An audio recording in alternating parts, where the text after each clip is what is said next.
I attend regularly different summits and conferences for software engineers. Each one of them has its own pros and cons, but the main question is why do I go there? How I get the most from every summit and why you should go too. Right now I'm on my way to AWS Summit by Amazon in Tel Aviv.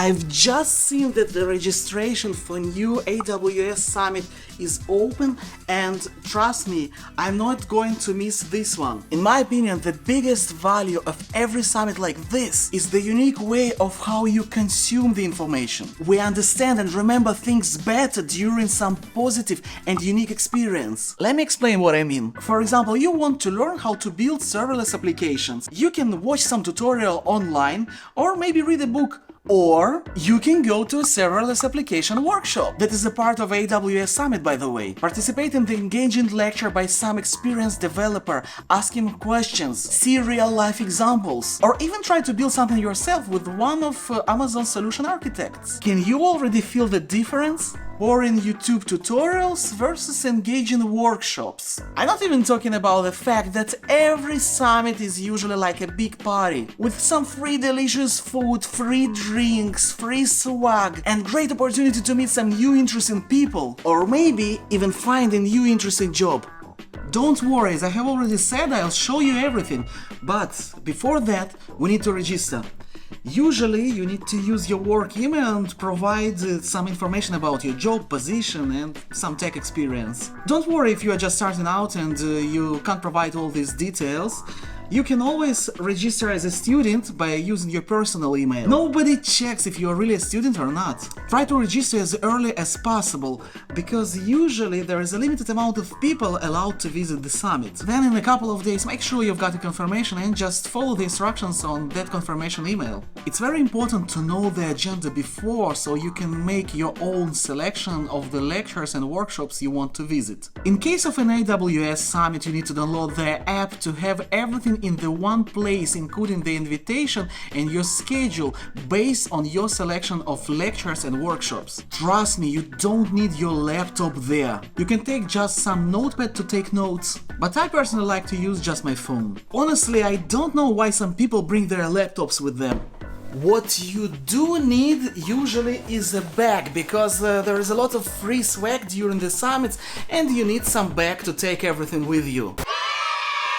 I highly recommend you to use public transportation, as usually there are lots of people that come to such summits. In case of AWS, we are talking about more than 10,000 people. So just imagine what a nightmare to look for a parking near Tel Aviv Expo Center. That's why I'm going by train this time. Try to come as early as possible to avoid long lines. It's better to wait inside for the beginning than outside in a long line, because usually there are different other companies, some partners and sponsors that present their products and technologies. So you have a great opportunity to get to know some new local startups, or maybe discover some new useful dev tools. For example, once I've discovered this way Datadog, and we started using it instead of Logs.io, and most of these companies are hiring. So if you are looking for a job, you can find some useful contacts and try to apply after the summit. And of course, that's the time when you can grab some free swag. Then usually there is a breakfast, and AWS Summit in Tel Aviv is famous for its delicious food,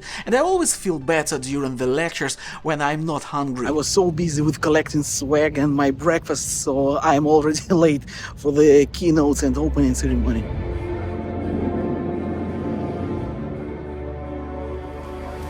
Every summit starts from the opening and the keynotes. This usually happens in the main hall, and that's the time and place when you can see some interesting and famous people on the main stage. This part of the summit is usually pretty inspiring. After the keynotes, there are different lectures and workshops in other halls and rooms. Some are for bigger audience, some of them represent a unique and narrow niche. Just make sure you know before where you want to go. Obviously, it's better to choose something that could be useful for your job, or something that is closer to your heart. If you're passionate about something, don't hesitate to attend the relevant lecture. Then the things get closer to the lunch. In case of AWS, it's always arranged very well, the food is delicious, and there is a big variety of different food. You may find here some Asian food, Middle East food, American food, and basically whatever you may only want to eat. Anyway, lunchtime during AWS Summit is not only about the food.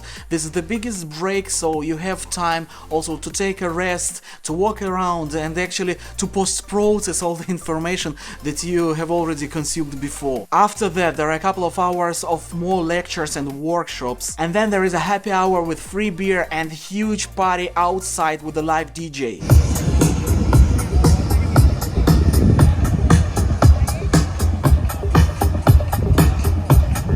In my opinion, if you feel that you are started to get bored or it's hard for you to understand what a speaker is talking about, it's probably a sign that you've already reached your limit. Despite that it looks like a party, don't forget that you've been consuming some serious tech stuff from the early morning. So trust me, that's the right moment to leave. Okay, now summing up this AWS Summit, I can say that this is a truly unique experience. Interesting lectures conducted by professional speakers, inspiring stories of success of different tech people, engaging workshops and master classes by experienced engineers, nice food, music, free swag, meeting new people and maybe some old friends. The combination of all these things above in one place usually makes me feel motivated, makes me feel excited. And trust me, if you get some new knowledge, consume some important information this way, it's a completely another level.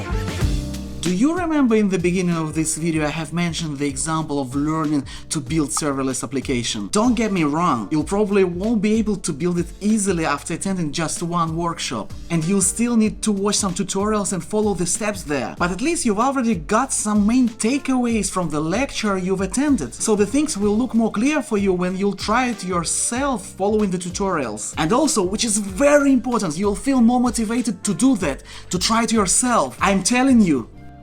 There is one more thing I want to note. Some of the summits are better than others. Some of the summits can be completely useless for you. I've seen it many times when everything is packed very well. A nice venue, some cool buzzwords in the agenda, famous sponsors, but in the end the goal of the summit is just to sell you some company's products that you probably don't need. Okay, Amazon is trying to sell you their AWS services too. And this time I felt it even more than before. I felt there were some lectures, there were a kind of introduction meetings that probably I don't need anymore as I've been using AWS services for a couple of years. Also, these lectures that were niched down were aimed more to DevOps and IT operations, and I'm a backend engineer. Anyway, there were still some lectures relevant to me, and also, you know, I've been using their products for more than 5 years, and I'm really interested in their products, and I'm excited to know what's new they have. What am I trying to say? When you are going to register to some new summit in your area, make sure you understand the agenda, and there is something that could be useful for your job or at least interesting for you. Don't think that if the summit is arranged by some famous big tech company,